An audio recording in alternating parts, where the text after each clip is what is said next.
The bottle of whiskey sat on the scarred wooden table like a loaded gun, daring someone to pull the trigger.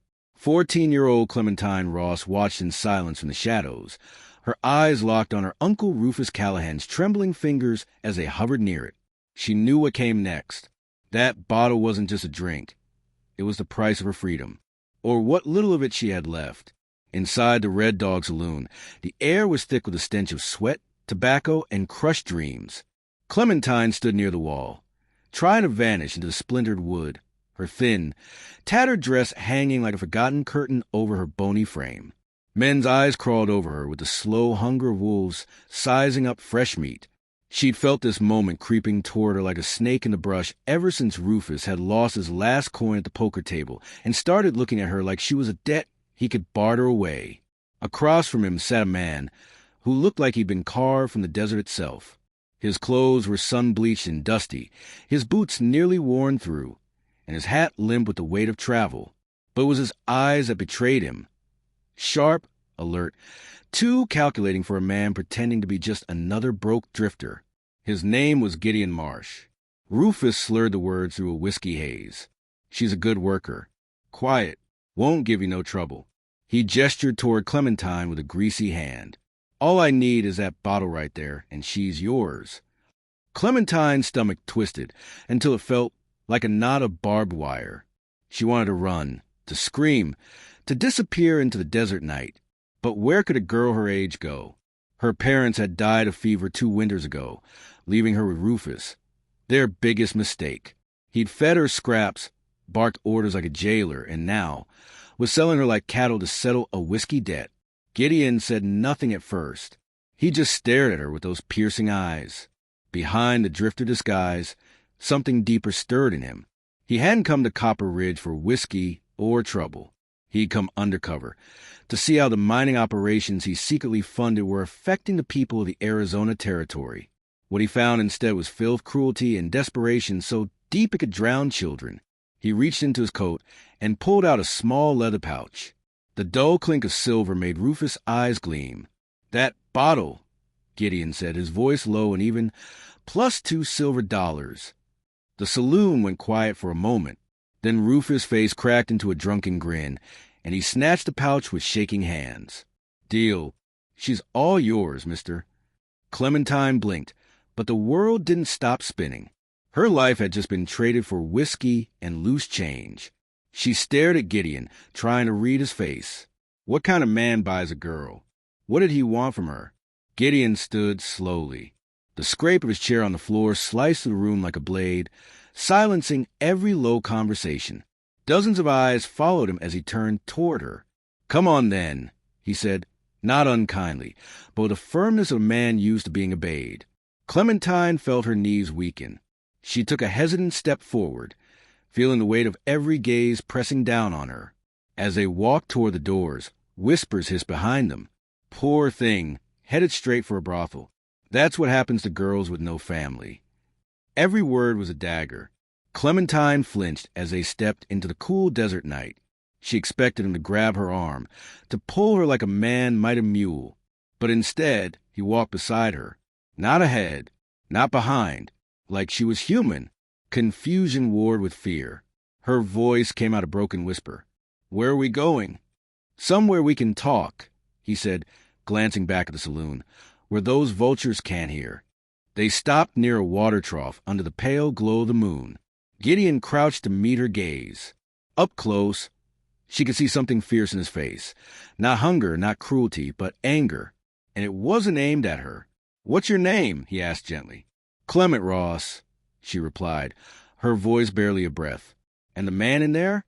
"My uncle," she said, swallowing hard. "He's been taking care of me since my folks died." Even to her, the word care tasted like a lie. Gideon studied her, and the rage behind his calm eyes flared brighter. This girl had been starved, beaten, worked raw, and still she defended the man who just sold her. He spoke softly. "Clementine, listen to me carefully. You're not my property.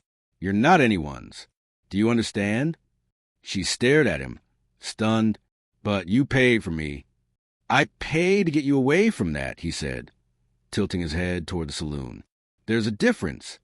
Her mind reeled. This didn't fit. Men didn't spend money to set girls free. Not in her world. Not in Copper Ridge. Then what do you want from me? She asked, stepping back. Before he could answer, the saloon doors burst open with a violent bang. Rufus stumbled out, his empty whiskey bottle clutched like a weapon, his face twisted with fury. He wasn't drunk enough to ignore what he'd done, and now, sober guilt was clawing at him. Guilt and greed. "Where the hell do you think you're taking my niece?" he shouted, bottle swinging dangerously in his hand. That deal wasn't proper. She's worth more than a bottle and 2 coins. Gideon straightened. The calm, dusty drifter evaporated.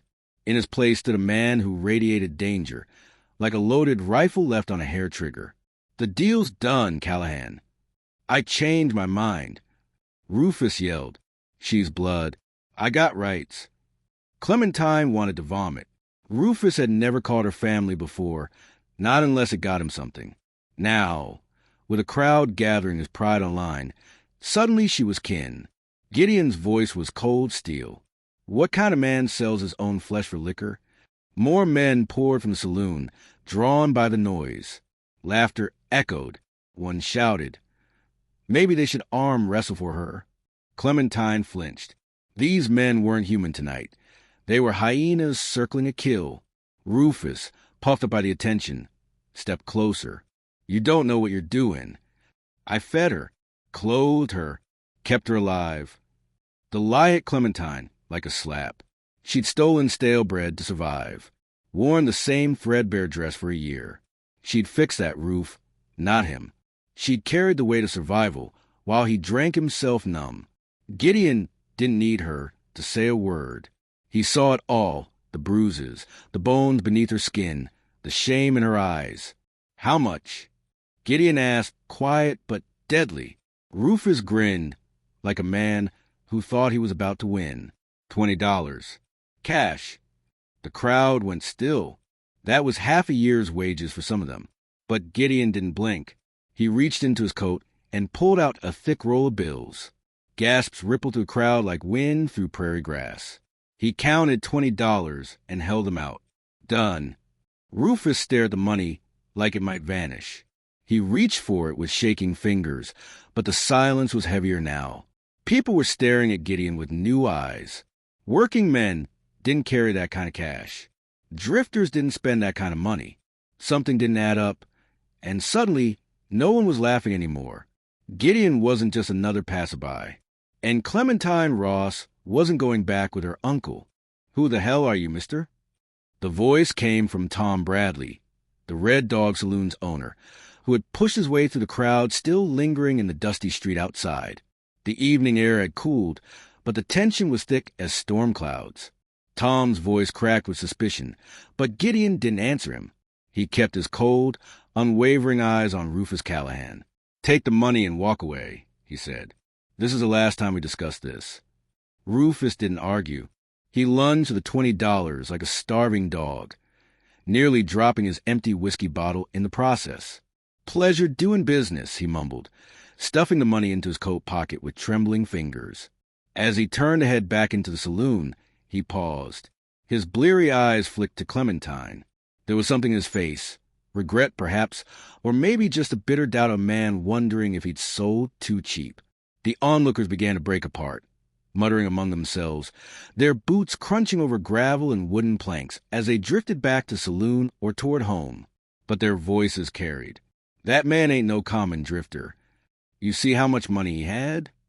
Something ain't right. Clementine stood rooted where she was, watching her uncle disappear through the saloon doors. As cruel and careless as Rufus had been, he was the last tie she had to her family. And now he was gone. What remained was a complete stranger, one who had just paid more money than she could fathom to take her away. She glanced up at Gideon, unsure what to feel, fear, confusion, or something dangerously close to hope. "Clementine," he said gently, as if speaking to the skittish colt, "I know you're scared, but I need you to trust me, just for a little longer." Trust. The word rang hollow. When had anyone ever earned her trust? Everyone who had said they'd protect her had either died or betrayed her. "Where are we going?" she asked, voice no louder than the wind. Somewhere safe, Gideon replied. Somewhere you can eat a real meal and sleep in a proper bed. If you were Clementine, would you follow a man like that into the unknown? Or would you run into the open desert and take your chances alone? She stood at that crossroads, her heart pounding, her mind racing. She turned her head, glancing back at the saloon, then to the horizon where the desert stretched out like an endless, lonely graveyard. And finally, she looked up at Gideon, really looked at him, beneath the dust and the rough clothes. His eyes were the first she'd seen in a long time that weren't filled with selfish hunger. They held something she hadn't felt in years. Concern. Okay, she whispered. They walked together through the quiet dirt streets of Copper Ridge. Lanterns flickered in windows, and the sound of piano keys floated from somewhere far behind them. The Grand Palace Hotel stood at the end of the street, neither grand nor palatial, but clean enough to be the pride of the town. As they stepped onto the wooden porch, Gideon paused and turned toward her. "There's something I need to tell you," he said. "My real name isn't what I gave your uncle." Clementine's stomach twisted again. She looked up at him, unsure whether to be frightened or simply exhausted by more mystery. "And tomorrow," he continued, "when the sun comes up, this whole town is going to know exactly who I am." Inside the hotel, Harold Weston, who'd manned the front desk for 15 years without once encountering drama of this sort, stared wide-eyed as the dust-covered stranger strode up and placed a thick roll of bills on the counter. "I need your best accommodations tonight," Gideon said, placing a $20 bill down. "And have the kitchen prepare something warm for the girl. Something decent." Harold hesitated, eyes flicking from Gideon to the gaunt, dusty girl standing beside him. Whispers had already reached his ears. Something about a saloon trade, a girl, and too much money for comfort. "Sir," Harold began, voice tight with discomfort, "I'm not sure we can accommodate unusual arrangements." Gideon's expression hardened, his voice low and sharp.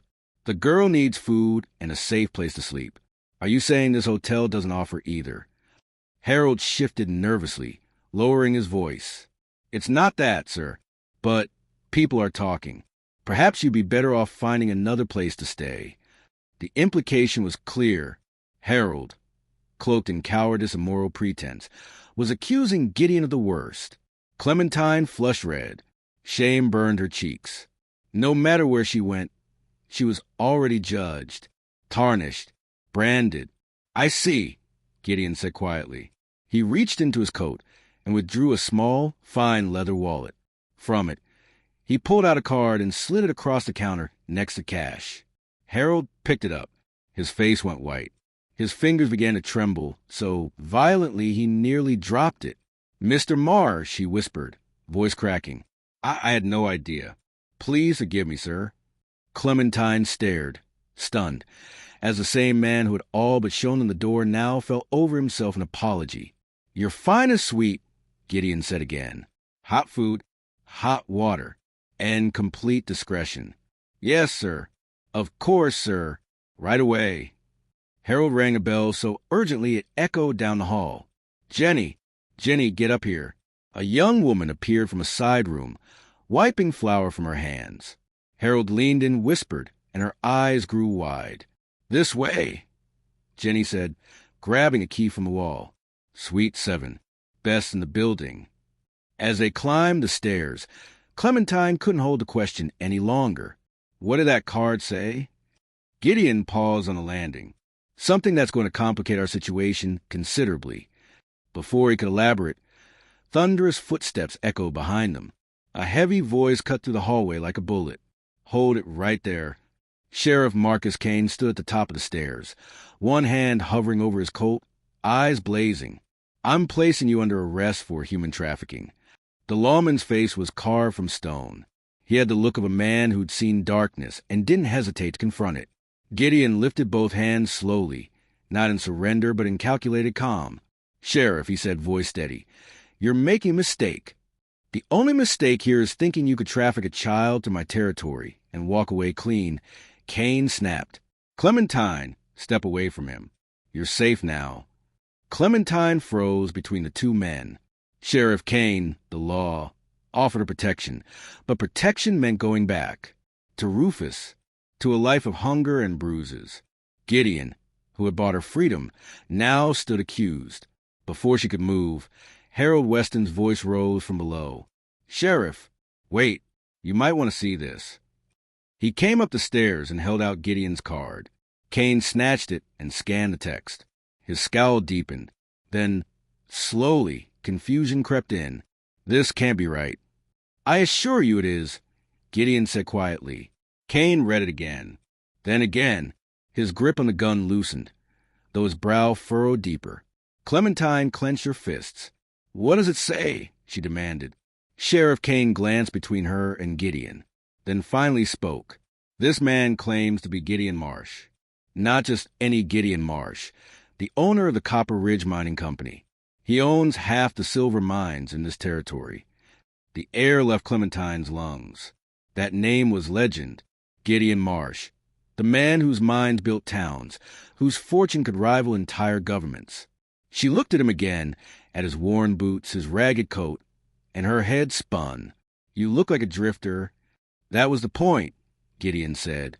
"I've been traveling through my towns in disguise, to see how business is run when people don't know who I am." Kane lowered his gun, but didn't put away. "Even if you are who you claim," he said, "you bought a child. That's illegal, regardless of your motives." "Is it illegal?" Gideon asked. "To pay someone's debt to get a child out of an abusive home?" "That depends," Kane said, "on what you plan to do with her afterward." The hallway was silent, breathless. Hotel guests peeked from behind cracked doors. Jenny stood pressed to the wall, holding the room key like a dagger. Gideon reached into his coat slowly, every movement deliberate, and pulled out a folded document. He handed it to the sheriff. "This," he said, "should answer your question." "What's this?" Sheriff Kane asked as he unfolded the document Gideon had handed him. The paper crackled under his fingers, official-looking seals gleaming faintly under the hallway's oil lamp. "Legal guardianship papers," Gideon said calmly. "Already signed and witnessed in Phoenix. I've been working to establish an orphanage here in Copper Ridge for months. Clementine will be my first ward." Kane's eyes didn't leave the page, but his brow furrowed even deeper. Something wasn't adding up. "These papers are dated 3 days ago," he said slowly. "But you only met Clementine tonight at the saloon. How the hell do you have legal guardianship papers for a child you never met?" The question silenced the entire floor. Even the bellboy who had just crept up the back stairs stopped in his tracks. Curiosity etched across his face. Harold Weston leaned closer, pale and sweating. Jenny peeked from behind the hallway corner, her breath held tight in her chest. Gideon didn't respond right away. Clementine could see it. He was choosing his words carefully, like a man stepping through a minefield. "I never said tonight was the first time I saw her," Gideon finally said. His voice dropped lower, heavy with truth. "I've been watching this town for weeks, Sheriff, and I've been watching Rufus Callahan. I saw how he treated his niece." The word struck like a thunderclap. Clementine's knees went weak. The idea that someone had been watching her, noticing her quiet suffering, left her both horrified and strangely relieved. "You were spying on us?" Kane growled, his hand drifting closer to his holster again. "Investigating," Gideon corrected. "I invest a lot of money in this territory. I make it my business to know how that money affects the people living in the communities I support. And what I found here in Copper Ridge, what I saw happen at Clementine, was unacceptable." He turned slightly and looked down at her, not with pity, but with a kind of fierce respect. "I saw a child doing the work of a grown woman, fetching water at dawn, cooking meals, mending clothes by candlelight. I saw bruises, Sheriff. I saw her shrink back when her uncle got too close. I saw how the town looked away." Clementine stared at the floor, her face flushed with shame. Yet, in that moment, something inside her shifted. Someone had seen. Someone had cared enough to act. "So you had these papers drawn up before ever speaking to her?" Kane asked, disbelief creeping into his voice.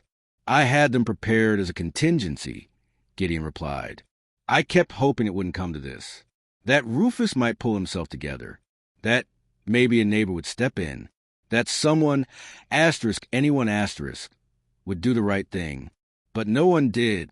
And tonight, when I saw him marching her toward the saloon like he was leading a calf to slaughter, I knew I couldn't wait another minute. Kane lowered the paper slightly. His jaw clenched. Even if everything you're saying is true, you bought her. That's illegal. You should have come to me. You should have worked through the law. And how long would that have taken? Gideon snapped, his voice cutting to the hallway like steel. How many nights would Clementine have spent in that shack, while papers shuffled through territorial offices? How many more bruises? How many meals would she have missed? How many times would she have been forced to clean up after a man who sees her as currency? Before Kane could respond, the sound of boots on with thunder from the stairwell. Rufus Callahan stumbled into view, red-eyed and wild, a double-barrel shotgun gripped tight in his hands. "Nobody's talking what's mine," he barked. Everything exploded into motion. The already narrow hotel hallway seemed to shrink as people fled in every direction. Doors slammed shut. Jenny disappeared with a scream. Harold ducked behind the reception desk. The sheriff drew his revolver in a blink, angling his body for a clear shot, but Gideon and Clementine were directly in the line of fire. "Put the weapon down, Rufus." Kane barked, "You're drunk and making a mistake." "I ain't drunk." Rufus snarled, swaying as the gun dipped and lifted with his wobbling frame. "That girl's my family. My brother's girl. That makes her my responsibility. I got legal rights." "No," Gideon said firmly, stepping in front of Clementine. "You sold those rights. You took payment. The deal is done." "I changed my damn mind." Rufus screamed, "A man's got a right to change his mind about his own blood." Clementine felt cold dread rising in her chest as she stared at the twin barrels now aimed directly toward her. Rufus was unraveling fast, drunk, humiliated, and seething with shame. He wasn't here just to take her back. He was here because everyone in town had seen him for what he was. He was here to prove something, and she realized, horrifyingly, that she was the only target he had left. "I'll go with you," she said suddenly, her voice barely above a whisper. "No," Gideon snapped, spinning toward her. "If I go," Clementine continued, her voice stronger, "nobody gets hurt. But if I stay, someone's going to die tonight. Maybe all of us." For a moment, even Rufus wavered. His eyes flickered, uncertain. The shotgun dipped slightly. But Gideon wasn't finished. "Sheriff," he said quietly, never taking his eyes off Rufus, "there's something else in those guardianship papers you should know." Kane's hand remained steady on his gun. "What?" "They're not just for Clementine. I've set up a legal fund to protect any orphaned or endangered child in this territory, funded with $200,000 of my own money." The number sucked the air from the hallway. Even Rufus froze.